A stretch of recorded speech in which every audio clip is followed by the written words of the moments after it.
try kong mag-steam nito. Gagawa ako ng ensaladilla, rusa.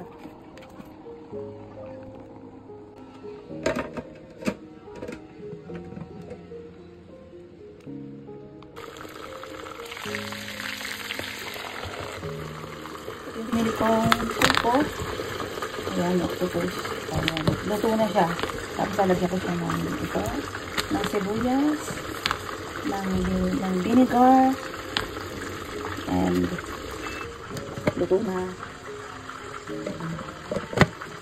Saka yung hikaw nandiyan sa baba.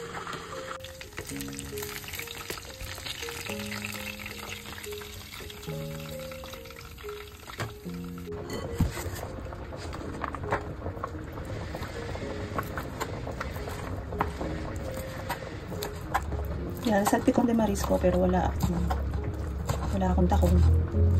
Nilalagyan pa kasi yun noon. Ihiyonis ang tawag dito. So, ito na lang ang ilalagay.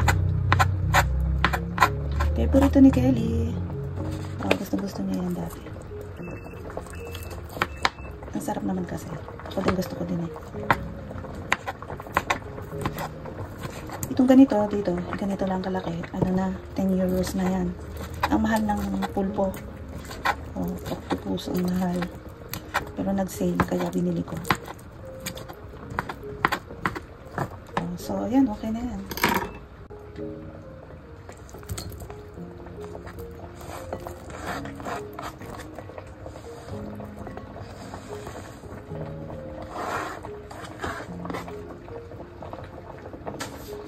Lagyan ko siya ng olive oil.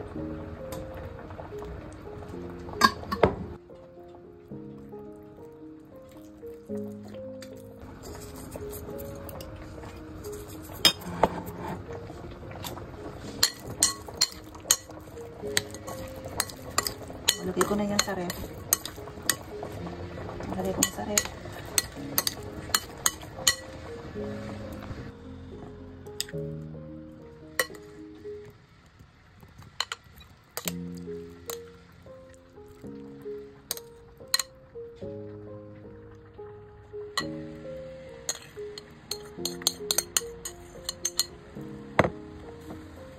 Nakalimutan ko, lalagyan ko nga din pala ng crab stick. Yan. Ganito lang natin, hahatiin ko lang yan ng pahiris. Yan.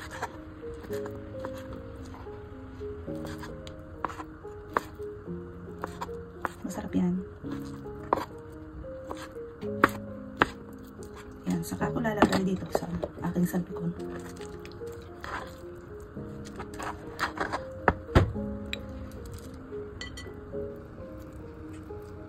So, mamaya ko na lang yan hahaluin. Lalagay ko na sa ref. Ito nga pala yung aking ginagawang ensalada rusa. Nilagyan ko din siya ng pulpo.